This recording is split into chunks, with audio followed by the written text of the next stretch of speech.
열왕기하 22장 열왕기하 22장 12절에서 20절까지 생명의 삶 7월 24일분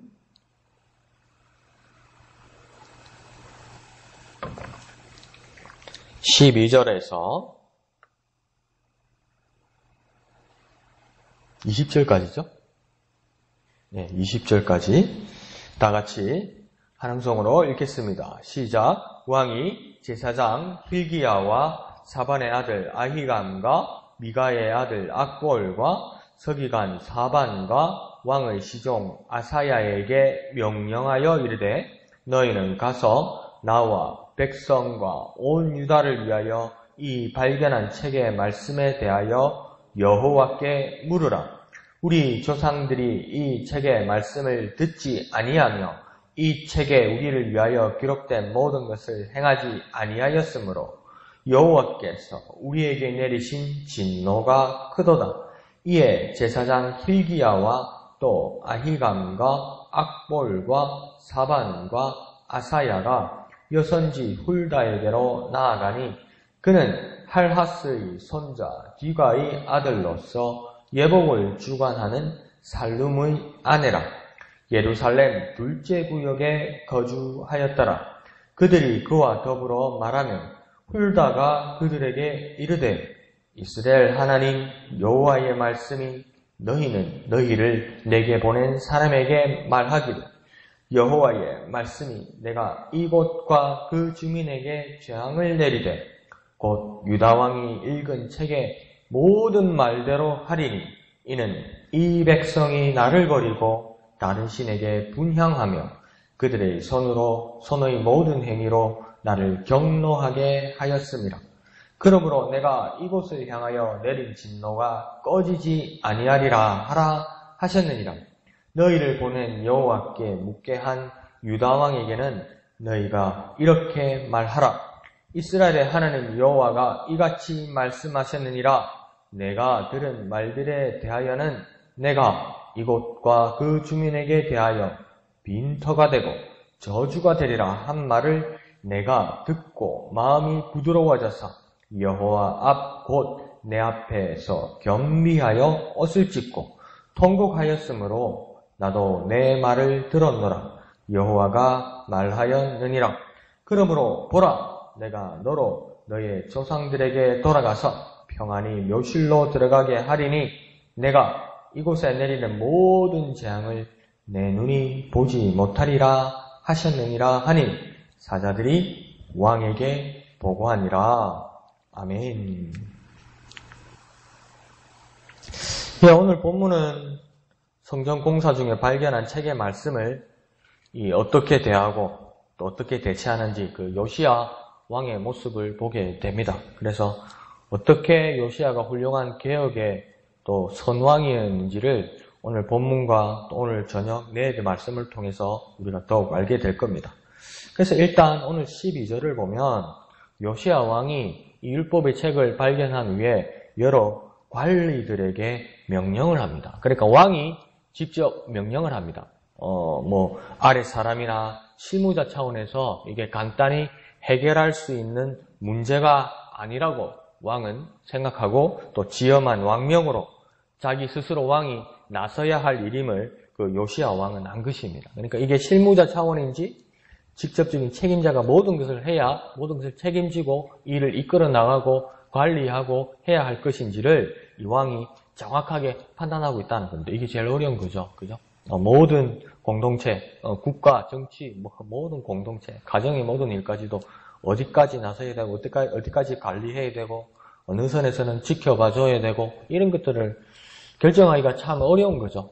그런데 오늘 요시야 왕은 이 상황에서는 실무자나 아랫사람이 해야 할 정도의 작은 일이 아니라 아주 큰 일이라는 것을 왕이 발견하고 직접 나서서 왕명을 주는 것입니다.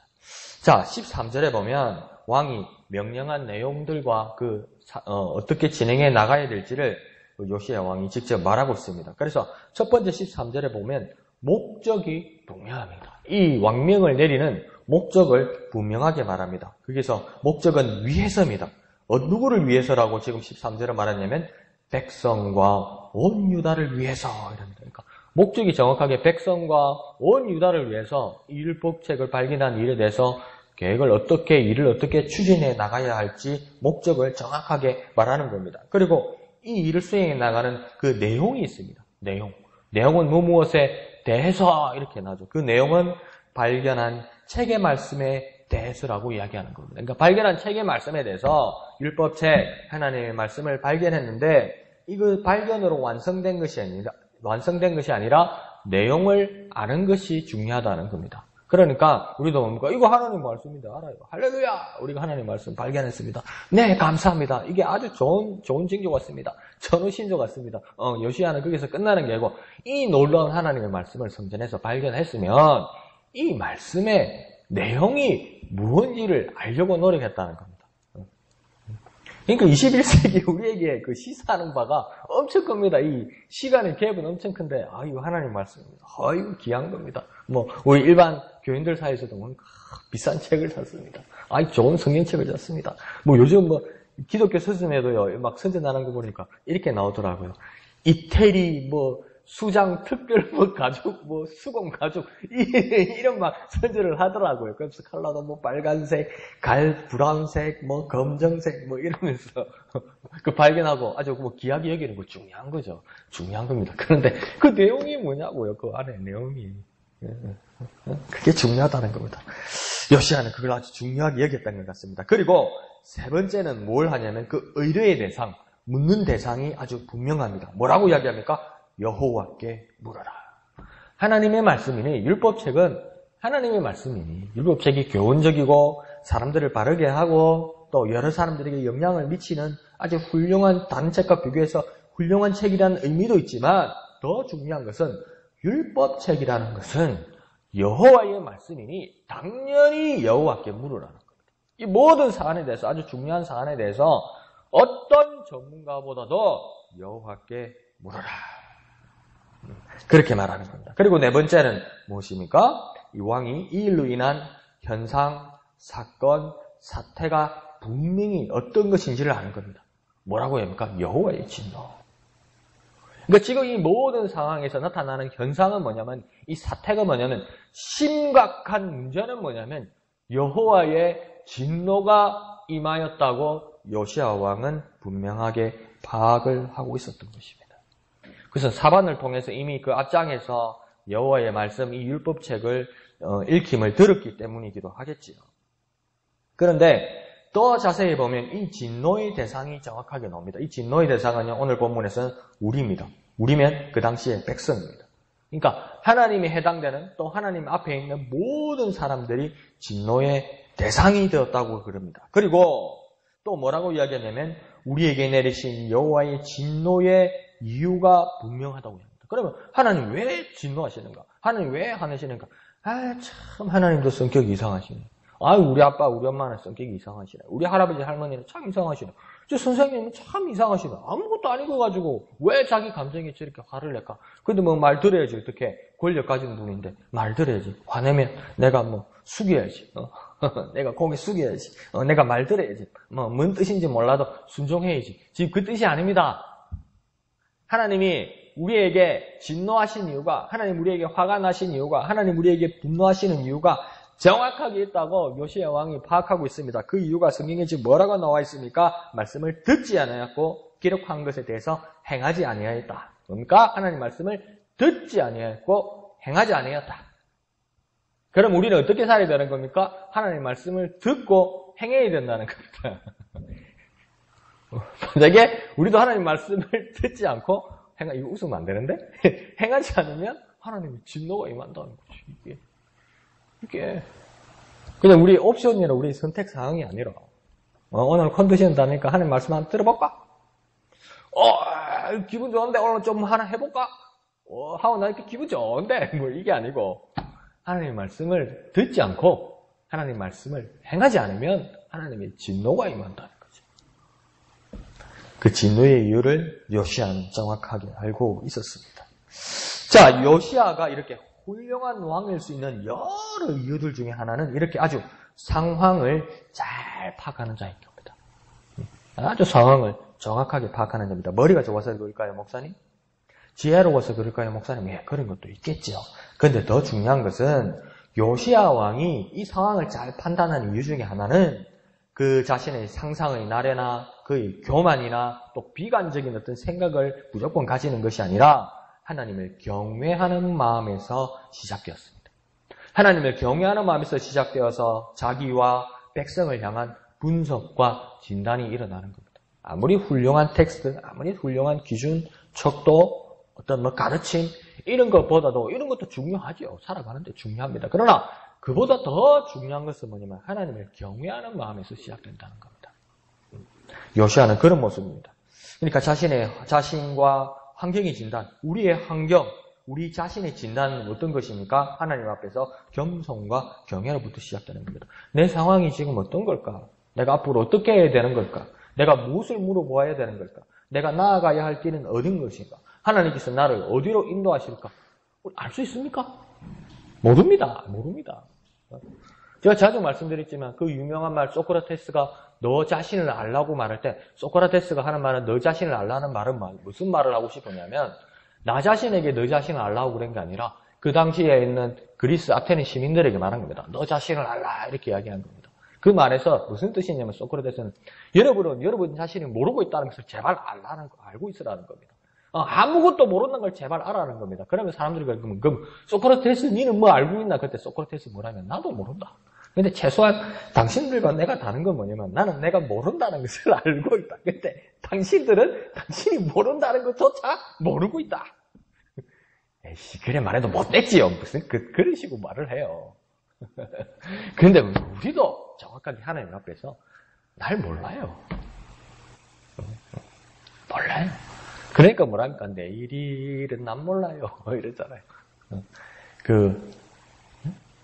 정말 몰라요. 하나님 어떻게 인도하실지 몰라요. 그러니까 우리가 근처라도, 언저리라도 알고 우리가 믿고 신뢰하고 따라갈 수 있는 방법은 뭡니까? 우리 미래를 맡길 수 있는 방법은 뭡니까? 하나님 앞에서의 겸손과 경외로부터 시작되는 겁니다. 아주 중요한 겁니다. 하나님을 의지하는 것입니다.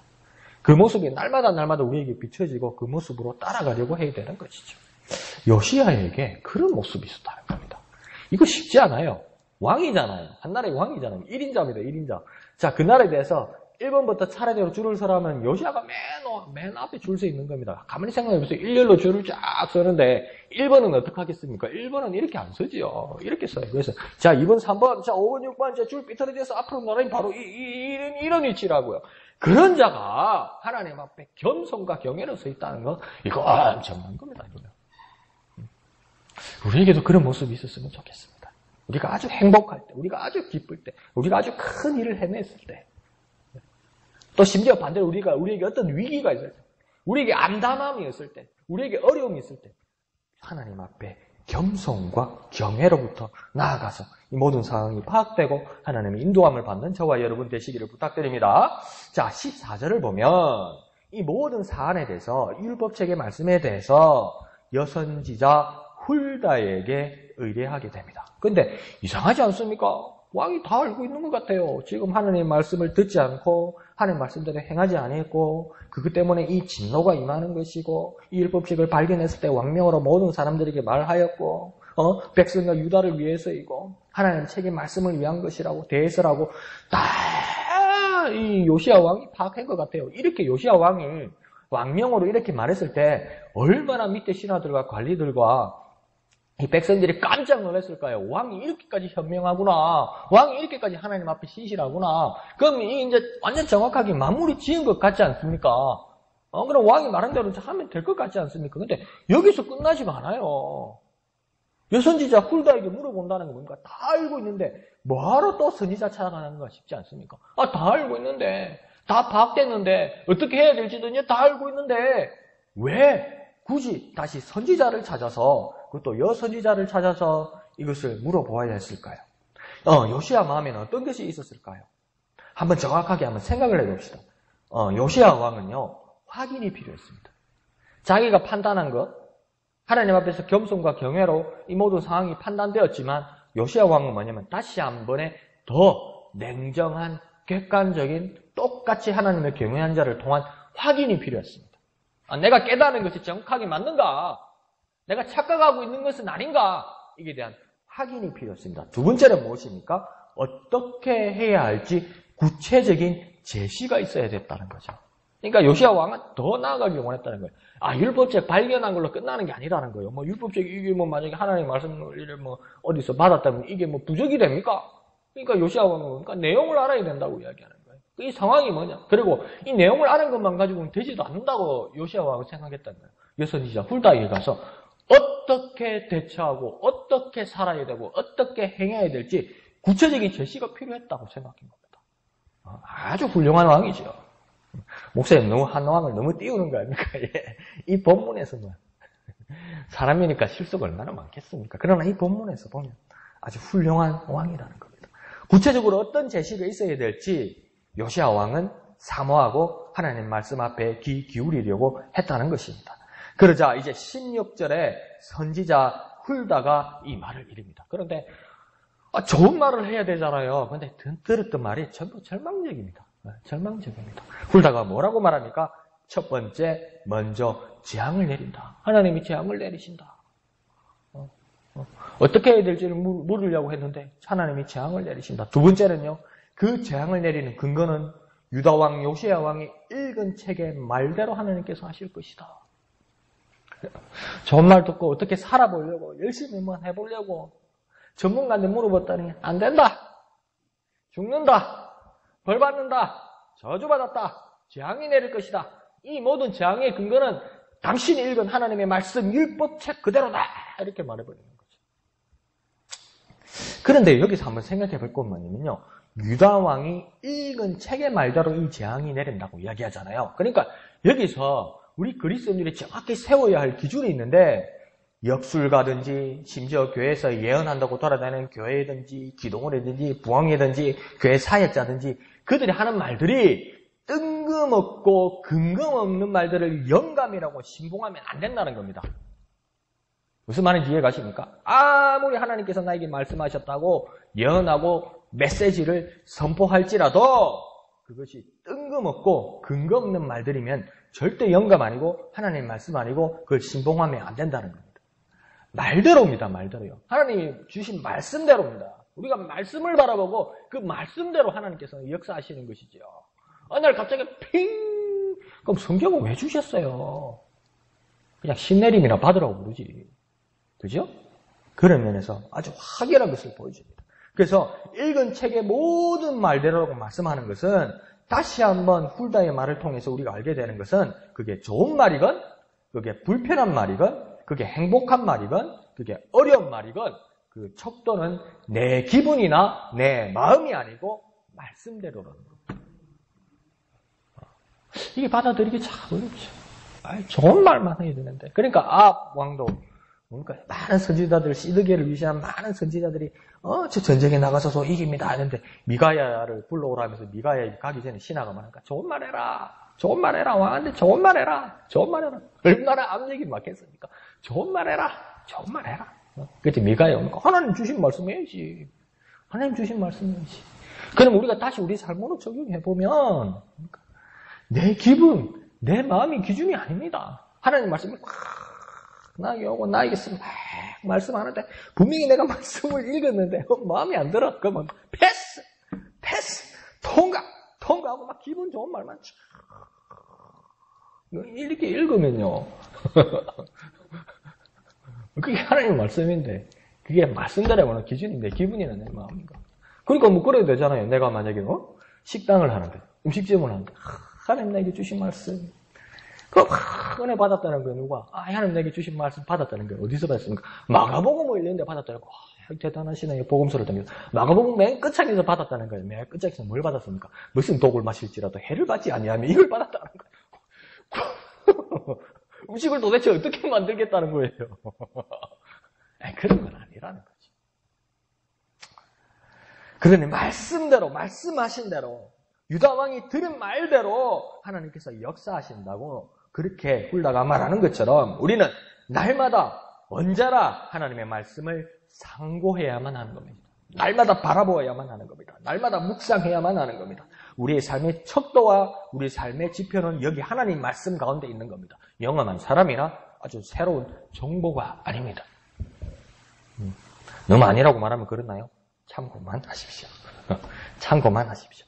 절대적인 기준은 하나님 말씀 가운데 있는 것입니다.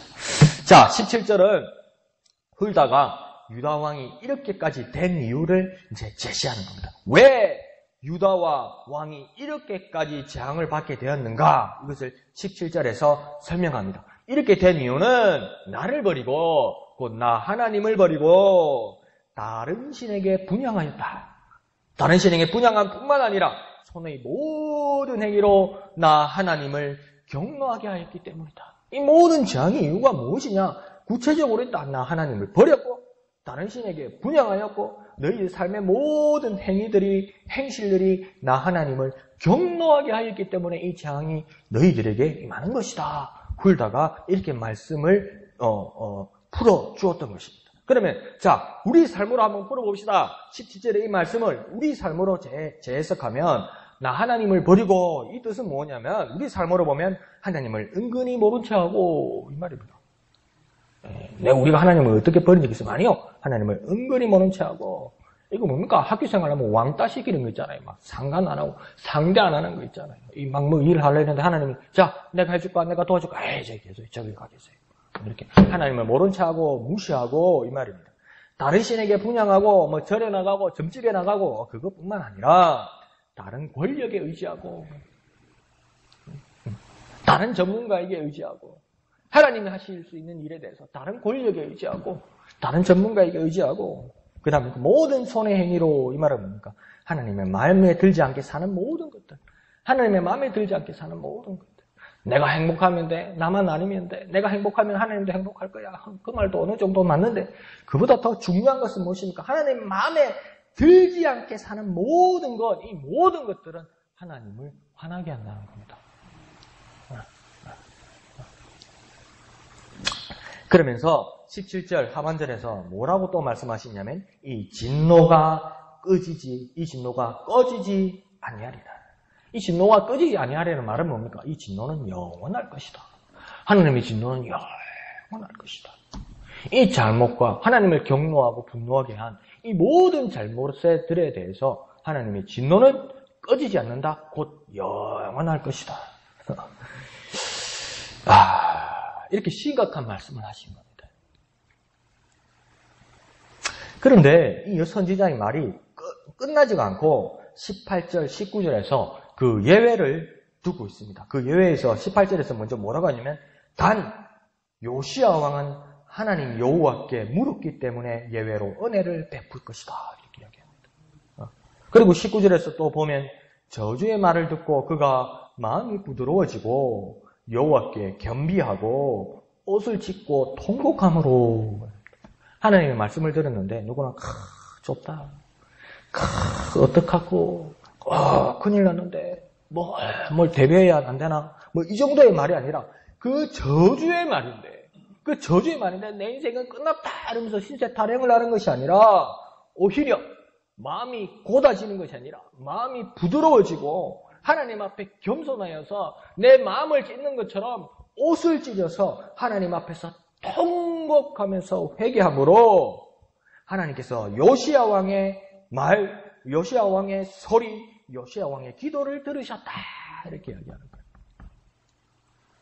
그렇게 보면 이렇게 왕이 나서고 여선지자가 이 말씀에 대해서 이야기하고 이 율법책을 발견한 것에도 불구하고 이 말씀에 대해서 찔림과 이 말씀에 대해서 구체적으로 알려고 몸부림친 사람은 그 많은 백성들 중에 한 사람밖에 없다는 건데 요시야 왕 한 사람밖에 없었다는 겁니다.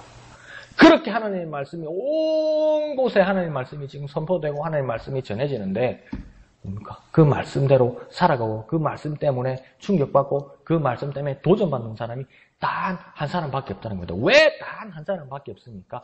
기준이요. 하나님 말씀이 안 되고 내 마음과 내 기준이 되었기 때문입니다. 백성들이 그렇게 살았고 그것은 하나님을 분노하게 했다는 겁니다. 오늘 우리의 세태 아닙니까? 오늘 우리의 모습 아닙니까? 이 모습이요. 우리의 모습이죠. 우리의 모습.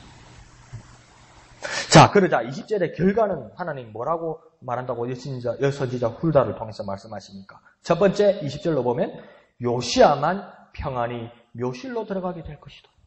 요시야만 들어가게 될 것이다. 두 번째, 또 이 재앙을 요시야 왕은 보지 않을 것이다. 그런데 좀 우리 마음을 무겁게 하지 않습니까? 그러니까 요시야 한 사람만, 그리고 요시야 세대만 이 은혜를 주신다, 이 재앙을 연기하신다, 이렇게 말씀하는 겁니다. 그런데 왜 이런 일이 일어날까요? 이왕이면 모든 백성들을 회개하게 하셔서 이 재앙을 하나님께서 미루시면 좋은데, 하나님 뭐라고 하냐면 단 요시야의 세대만, 단 요시야의 시신만 하나님의 은혜를 받을 것이라고 말하는 것에 저와 여러분 어떻게 부담 가지 않습니까?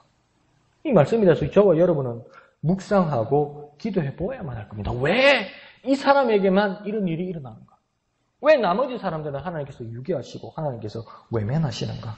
깊이 묵상해 보아야만 할 것입니다. 혹시 회복 가능한 일과 돌이킬 수 없는 일에 대해서 하나님은 확실히 기준을 가지고 계신 건 아닐까요? 이는 분명하게 용서받을 수 있고, 이는 정말 용서받을 수 없는 하나님을 경노게 하는 꺼지지 않는 분노, 영원한 분노의 대상이 된다는 그 기준을 우리가 모르고 있고 우리가 감히 헤아릴 수 없는 하나님의 기준이 있는 것은 아닐까요? 그렇게 한번 또 생각해 볼 수 있습니다. 또 한 가지 더는 뭐냐면, 이 말씀, 하나님의 말씀에 선포되고 설명되고 경고되었음에도 불구하고 여전히 요시야 왕을 제외한 모든 백성들은 목을 곧게 하고 하나님을 대적하는 자리에서 떠나지 않은 것 아닐까요?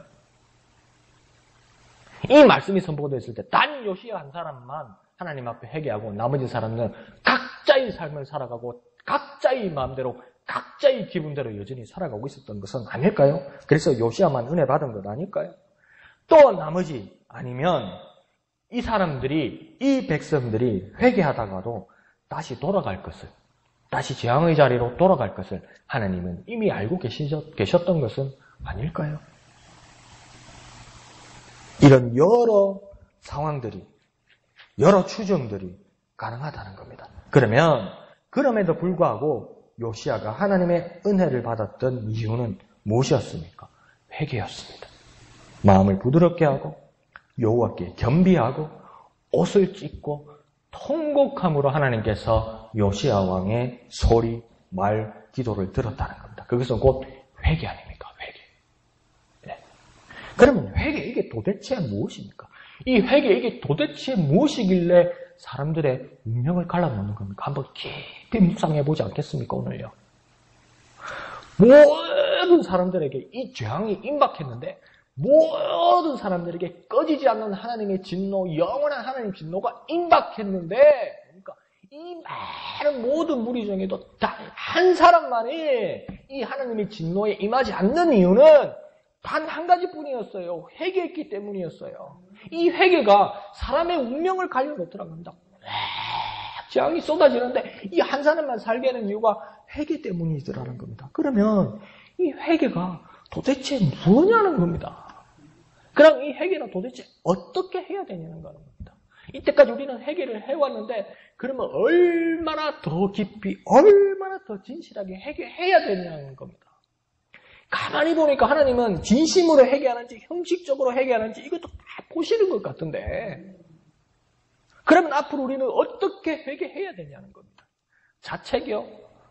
죄책감요? 그것만은 아닌 것 같은데요. 어떻게 회개해야 하는 겁니다.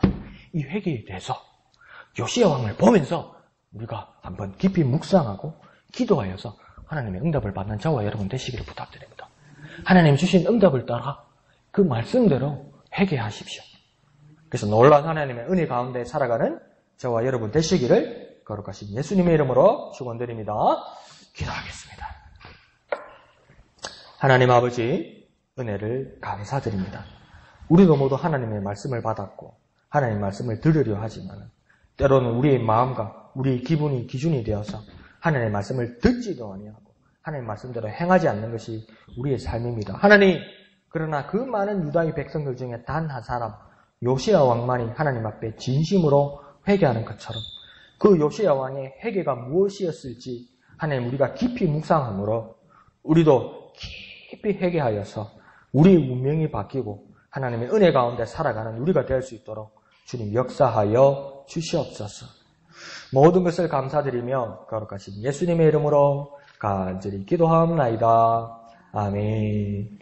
예, 이 시간 말씀을 생각하시면서 기도하시고 시내 지역 복음화를 위해서 기도하실 때 웅천동, 웅동 1동, 웅동 2동을 위해서 기도해 주시기를 부탁드립니다. 오늘 금요일 10시 금요 기도회에 있습니다. 모두 참석해 주시고 또 기도해 주시기를 부탁드립니다. 토요일 예배당 미화와 식당 사역을 위해 성신하는 분들을 위해서 또 기도해 주시기를 부탁드립니다. 또 주일 특별히 찬양대와 특별히 말씀을 전하시는 담임 목사님을 위해서 또 기도해 주시기를 부탁드립니다. 후에는 각 기관 원래회와 국회의 연합 나는 모임이 있습니다. 이를 위해서도 모두 기도해 주시기를 부탁드립니다. 그리고 교회를 위해서 또 모두 기도해 주시고 각자의 기도의 제목을 가지고 다 같이 기도하겠습니다.